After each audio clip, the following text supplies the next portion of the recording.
Daniel साहब, आपने खान साहब के बेटों का इंटरव्यू अगर आपकी नज़र से गुजरा हो, बिल्कुल, तो जो उन्होंने दावे किए हैं, जो खान साहब की को जेल में सहूलियात के हवाले से और अंधेरे में रखने के हवाले से जो उन्होंने दावे किए हैं, आप समझते हैं कि उनके ये दावे दुरुस्त हैं, जो वो बातें कर रहे हैं वो दुरुस्त कर रहे हैं? नहीं जी, दुरुस्त दावे नहीं है। खान साहब को जहाँ तक उनका कमरा है, जहाँ तक उनका कंपाउंड है, बेहतरीन कंपाउंड है, उसमें तमाम चीज़ें हैं, सहूलियात मैसर हैं। वंस अ वीक उनकी फ़ैमिली उनको मिल रही है, खाने की चीज़ें वो दस्तयाब हैं जो उन्होंने कही नहीं हैं, देसी मुर्गी से लेकर हर चीज़ उनके पास अवेलेबल है। तो वो जो बातें की वो I will not agree with them, लेकिन ये लेट देन अगेन वो उनके बच्चे हैं, उनका भी एक बिल्कुल एक राइट है और वो अपसेट हैं।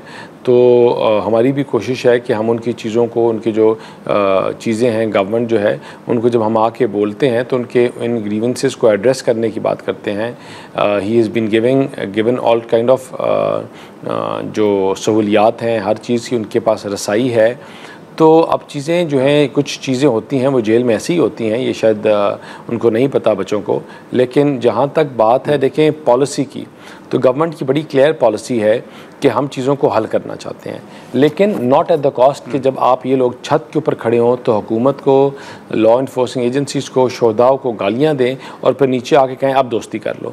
देखिए वो कंटिन्यूटी ऑफ पॉलिसी होगी, जब इनकी कंटिन्यूटी ऑफ पॉलिसी होगी तो चीज़ें खुद ठीक होंगी, और गाली गलौज से, लड़ाई से, झगड़े से चीज़ें कभी हल नहीं हुई। इससे चीज़ें हमेशा ख़राब ही होती हैं और मफामत ही है सियासत में, that is the way forward.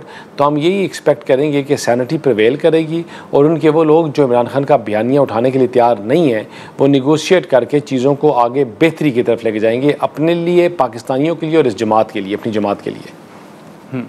हाँ, लेकिन दानियल साहब, एक चीज़ जो अडयाला जेल के बाहर आपने देखा होगा कि वहाँ पर एहतजाज भी होता है, धरना भी दिया जाता है, गिरफ्तारियाँ भी होती हैं। अब उसमें पीटीआई मुसलसल हुकूमत को तनकीद का निशाना बना रही है कि अदालती अहकामात होने के बावजूद खान साहब से जो है वो मुलाकात नहीं करने दी जाती, फिर उन लोगों को मुलाकात करने दी जाती है जिनका फहरिस्त में नाम ही नहीं होता। आप समझते हैं कि ये उनकी अंदरूनी लड़ाई है या वाकई हुकूमत किसी न किसी हद तक कोई मुदाखलत कर रही है कि इनकी मुलाकातें ना हों? नहीं जी, ये उनकी जो लिस्ट और नाम उनकी तरफ से आते हैं उन्हीं की मुलाकातें की जाती हैं, और उनकी बहनों के नाम थे और लोगों के थे, तो वो they've been meeting non stop. और आगे भी जिस तरह की अंदर से बात आएगी कि चीज़ों को वो डाई डाउन करवाना चाहते हैं, आई थिंक कि उनका है कि भाई कि ये रोज़ जो बाय ड्रामा लगता है वो ना लगे। तो जो नाम उनकी तरफ से आते हैं हम उन्हीं के ऊपर मुलाकातें हो रही हैं और आगे भी उसी तरह ही होंगी। और उनकी जो लोग अंदर से निकल के ड्रामे करते हैं, झूठ बोलते हैं, चीज़ों को और ज़्यादा एस्केलेट करते हैं, मुझे लगता है कि उनको जो जेल इंतज़ामिया है उनको नहीं चाहती कि they should be meeting them, and the special reason is कि उनका नाम जो है अंदर से नहीं आता। अच्छा, लेकिन अब आपसे पहले हमारी शिबली फराज साहब से गुफ्तगू हो रही थी, दानियल साहब वो ये समझते हैं, वो ये दावा करते हैं कि मुस्लिम लीग नून जो है वो नहीं चाहती कि हमारे मुज़ाकरात कामयाब हों, क्योंकि वो ये भी जानती है कि अगर मुज़ाकरात पीटीआई के कामयाब हो गए तो फिर उनके इक़्तिदार के लिए ख़तरा होगा। आप कोई ख़तरा महसूस कर रहे हैं कि अगर वाकई पीटीआई के मुज़ाकरात कामयाब होते हैं तो आपके लिए कोई चैलेंज बनेगा? देखें, ये कांटों की सेज है, कोई फूलों की सेज नहीं है। हमने लहू लहान हुकूमत अपने पास ली थी और उसको हमने ठीक किया, उसको हमने मरहम लगाए, उसको हमने इस काबिल किया जो कह रहे थे कि 22 घंटे में, 24 घंटे में, 48 घंटे में मरने वाली है, उसको वापस वेंटिलेटर से उतार के आज वो फ्री फ़्लाइट ले रही है, आज वो उड़ रही है। और अब ये बात हो रही है कि वो 10,000 की बुलंदी पे है, 14,000 की बुलंदी पे है, उसकी बुलंदी के ऊपर बात की जा रही है। तो हमारा एक it has been a long and a difficult road. हमने चीज़ों को हल किया है, बेहतरी की तरफ लेके गए हैं और आगे भी लेके जाएंगे। और अगर if anyone has the number in the parliament and think they can sort it out and parliament के अंदर से सिस्टम को चेंज कर सकते हैं तो बिल्कुल they can go ahead and do it. लेकिन अभी आपको अपनी इत्तेहादी जमात पीपल्स पार्टी की तरफ से तो सर कोई चैलेंज नहीं है ना, क्योंकि बीच में उन्होंने कैनाल्स का मामला उठाया था, बजट का मामला, पीएसडीपी के हवाले से, तो अभी उनकी तरफ से तो कोई चैलेंज नहीं है।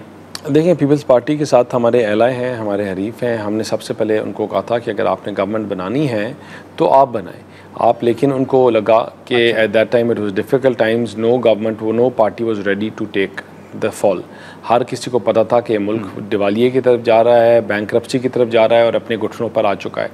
तो उस टाइम पे हमने लिया और हम उनसे एक्सपेक्ट करते हैं और हमें उम्मीद भी है कि भाई पॉलिटिकल पार्टी हैं, पॉलिटिकल आइडियोलॉजी है, पॉलिटिकल विजडम है कि वो भी चीज़ों को हुकूमत के साथ मिल के चलाएँगे। They part and parcel of the government.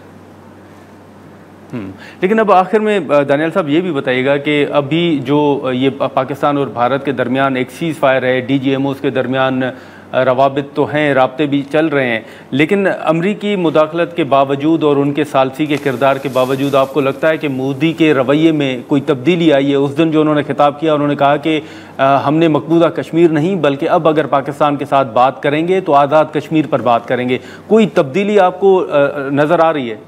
देखें, लेट अस नॉट फॉरगेट कि ये वही मोदी है जिसने मुसलमानों का कत्लेआम किया था। ये वही मोदी है कि जो एक फैशिस्ट एक्सट्रीम माइंडसेट को हेड करते हैं, जो गुजरात का बुचर का टाइटल जिसको दिया गया। तो आप you can expect any sort of a thing from him, a man like him who is not stable with his policies और हिज मेंटल हेल्थ। तो आप उनसे कुछ भी एक्सपेक्ट कर सकते हैं, लेकिन ये जो मर्ज़ी कहें, जो मर्ज़ी करें, इनको पहले भी मुँह की खानी पड़ी, आगे भी खाएंगे। और जब तक इस मुल्क में पाक फ़ौज है, हमारी पाक फ़ज़ाइया है, पाक बहरिया है, ऐसे जवान हैं जो ला इलाहा इल्लल्लाह मुहम्मद रसूलुल्लाह के कलमे के ऊपर अपनी जान देने के लिए तैयार हैं, without any thing else, without any asking any thing further, तो उस मुल्क को इंशाअल्लाह कोई ज़रब या कोई नुकसान नहीं पहुंचा सकता। And we stand firm, the entire country, लोग, इसके तमाम इदारे सब एक हैं और पाकिस्तान जिंदाबाद के नारा लगाते हैं और यही कहेंगे कि चाहे जितनी मर्जी मुश्किलात आ जाएं, जब एक्सटर्नल फोर्सेस पाकिस्तान को कमज़ोर करने की बात करेंगे तो हम इकट्ठे होकर एक फ्रंट पे उसका जवाब भी देंगे और वो लड़ाई लड़ेंगे भी और जीतेंगे भी इंशाअल्लाह।